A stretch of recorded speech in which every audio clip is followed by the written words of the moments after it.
अस्सलाम वालेकुम students, 9th class आपके बायोलॉजी के चैप्टर नंबर 1 का बेटा लेक्चर नंबर 7 है और आपका टॉपिक चल रहा है लेवल ऑफ बायोलॉजिकल ऑर्गेनाइजेशन, जानदारों की तंजीम के दर्जात। उसमें आपने एक लेवल पढ़ लिया है, एटॉमिक एंड सब एटॉमिक लेवल। ठीक है, सब एटॉमिक एंड एटॉमिक लेवल या एटॉमिक एंड सब एटॉमिक लेवल जो भी आप कहें।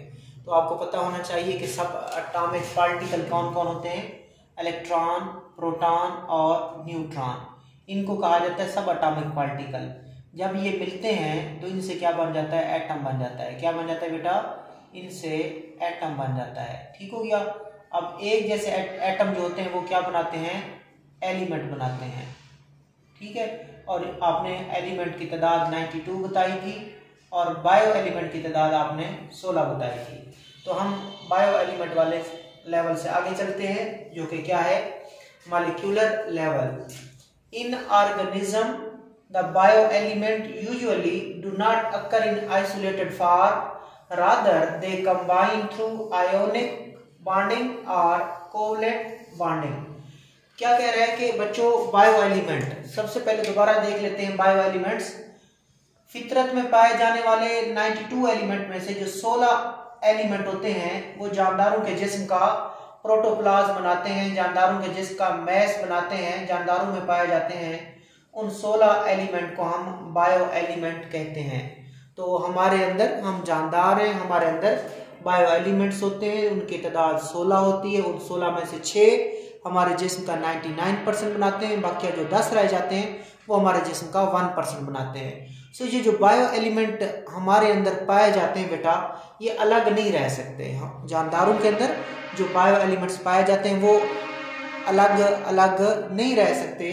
Rather they combine through ionic और कोवलेंट बॉन्डिंग, बल्कि वो कंबाइन हो जाते हैं, आपस में मिल जाते हैं। आयोनिक बॉन्डिंग से भी मिल सकते हैं और कोवलेंट बॉन्डिंग से भी मिल सकते हैं। सो इन ऑर्गेनिज्म, ऑर्गेनिज्म कहते हैं जानदार, इन ऑर्गेनिज्म बायो एलिमेंट यूजुअली, जानदारों के अंदर बायो एलिमेंट, यूजुअली का मतलब है आमतौर पर। सो आमतौर पर जानदारों के अंदर जो बायो एलिमेंट होते हैं do not occur in isolated form, वो अलग हालत में अलग अलग नहीं होते। रादर दे कंबाइन, बल्कि वो मिल जाते हैं थ्रू आयोनिक और कोवलेंट बॉन्डिंग, बल्कि वो मिल जाते हैं आयोनिक बॉन्डिंग से या कोवलेंट बॉन्डिंग से। अब जब मुख्तलिफ बायो एलिमेंट आयोनिक या कोवलेंट बॉन्डिंग से मिलते हैं तो स्टेबल पार्टिकल बनता है। The stable particle form by such bonding is termed as molecule और बायोमॉलिक्यूल। सो जब वो मुख्तलिफ बायो एलिमेंट आयोनिक बॉन्डिंग से या कोवलेंट बॉन्डिंग से आपस में मिलते हैं तो उनके मिलने से बेटा क्या बनता है, स्टेबल पार्टिकल बनता है। उस स्टेबल पार्टिकल को क्या कहते हैं, हम मॉलिक्यूल कहते हैं। ठीक हो गया, उस स्टेबल पार्टिकल का नाम मॉलिक्यूल। और अगर वो मॉलिक्यूल जानदारों में है तो उसका नाम क्या होता है, बायो मॉलिक्यूल, क्योंकि बायो का लफ्ज जानदारों के लिए होता है। तो ये आपने क्या की, डेफिनेशन की मॉलिक्यूल की या बायो मॉलिक्यूल की। अगर आ जाए डिफाइन मॉलिक्यूल या डिफाइन बायो मॉलिक्यूल तो आप ये तारीफ लिखोगे, ऊपर वाला भी लिखोगे और दूसरी तारीफ नीचे है। दूसरी तारीफ मॉलिक्यूल की नीचे है, ऊपर वाली तारीफ आपने की। अब नीचे वाली तारीफ करते हैं। A molecule is the smallest part of a compound, कि एक कंपाउंड का छोटा सा हिस्सा। सपोज बेटा, मिसाल के तौर पर ये एक कंपाउंड है और उस कंपाउंड के छोटे छोटे हिस्से हैं। ठीक हो गया, कंपाउंड है, उसके छोटे छोटे क्या है बेटा, हिस्से हैं। तो छोटा सा हिस्सा ये पूरा कंपाउंड है, पूरा कंपाउंड है और ये उस कंपाउंड का छोटा सा हिस्सा है। सो एक कंपाउंड का छोटा सा हिस्सा जिसके अंदर उस सारे कंपाउंड की खसूसियात मौजूद हो। मिसाल के तौर पर हम इस टुकड़े को अलग करते हैं तो इसके अंदर जितनी भी खसूसियात हैं वो इस सारे कंपाउंड की खसूसियात होती हैं। तो एक कंपाउंड का छोटा सा हिस्सा जिसके अंदर पूरे कंपाउंड की क्या मौजूद होती हैं, खसूसियात मौजूद होती हैं, इसको भी क्या कहते हैं बेटा, हम मॉलिक्यूल कहते हैं। A molecule is the smallest part of a compound, एक मॉलिक्यूल एक कंपाउंड का छोटा सा हिस्सा होता है that retain the properties of that compound. Retain का मतलब तो रखना, प्रॉपर्टीज कहते हैं खसूसियात को, ऑफ दैट कंपाउंड, उस कंपाउंड की वो क्या रखता है, खसूसियात रखता है। सो एक कंपाउंड का छोटा सा हिस्सा जो उस पूरे कंपाउंड की खसूसियात रखता हो उसका नाम मॉलिक्यूल है। आगे चलते हैं। N organism is formed by the enormous number of biomolecule of 100 of different types.